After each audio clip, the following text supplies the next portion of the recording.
అందరికీ దీపావళి శుభాకాంక్షలతో ధనత్రయోదశి దేవదానవులు అమృతం కోసం మధిస్తున్న పాలకడలి నుంచి లక్ష్మీదేవి ఉద్భవించిందంటారు. ఆమెను భార్యగా స్వీకరించిన శ్రీ మహావిష్ణువు ఐశ్వర్యానికి అధిదేవతగా ప్రకటించాడని పురాణ గాథలు చెప్తాయి.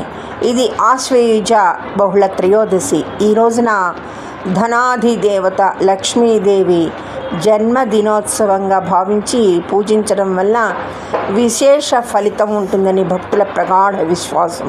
అందుకే దీన్ని ధనత్రయోదశిగా పిలుస్తారు. మరో కథనము ప్రచారంలో ఉంది. త్రిమూర్తుల్లో ఎవరు గొప్పవారో తెలుసుకునేందుకు ఒక రోజున భృగు మహర్షి పయనమవుతాడు. దారిలో వైకుంఠానికి వెళ్ళినప్పటికీ ఆయన రాకను లక్ష్మీనారాయణులు గమనించరు.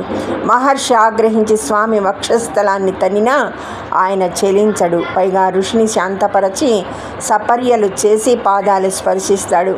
అదని చూసి భృగువు అరికాలి నేత్రంలోని అహంకారాన్ని చిదిమేస్తాడు.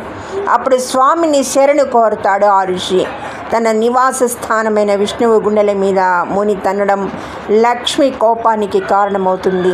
భర్త ఆ ముని పాదాలు తాకడాన్ని భరించలేక ఆమె భూలోకానికి వెళ్తుంది. ఇదే ఆశ్వయుజ బహుళ త్రయోదశి అని మరికొందరు నమ్ముతారు. లక్ష్మి భూలోకంలోని కరవీరపురం నేటి కొల్హాపూర్ చేరుతుంది.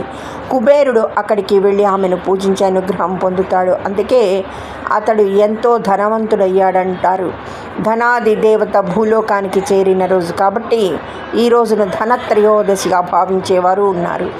ఇదే రోజును యమత్రయోదశిగాను పరిగణిస్తారు. పూర్వం హిమ అనే రాజుకు లేక కొడుకు పుడతాడు.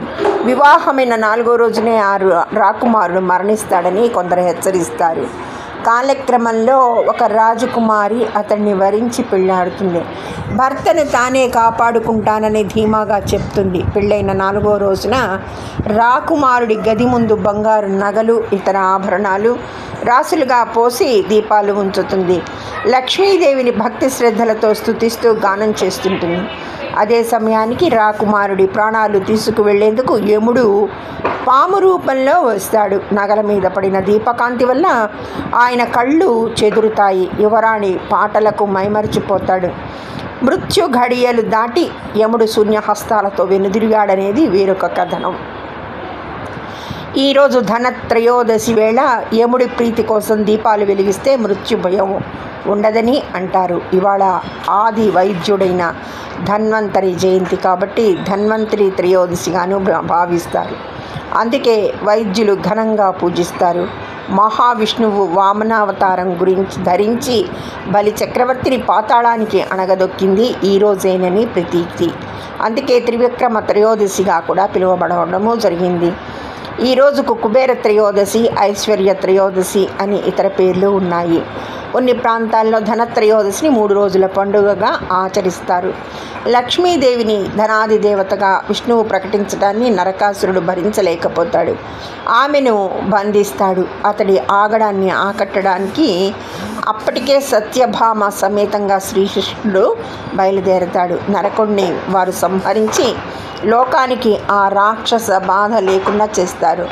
లక్ష్మీదేవి బంధ విముక్తురాలవుతుంది. అందువల్ల అందరూ ఆమెను ఘనంగా అర్చిస్తారు. ఆ రోజు ఆశ్వయుజ బహుళ అమావాస్య దీపావళి. భక్తులు ముందుగా లక్ష్మీ పూజ చేయడంలోని ఆంతర్యం ఇదే. గుజరాత్, మహారాష్ట్రలతో పాటు దేశంలోని అనేక ప్రాంతాల్లో ఈ ఉత్సవాన్ని విశేషంగా జరుపుతారు. సూర్యాస్తమ సమయంలో మట్టి ప్రమిదల్లో దీపాలు వెలిగిస్తారు. వాటిని ఇంటి ప్రధాన ద్వారాలకు ఇరువైపులా యమదీపాలుగా ఉంచుతారు. ఈ రోజున చేసే దానాలు, జపాలు, పూజలు అనేక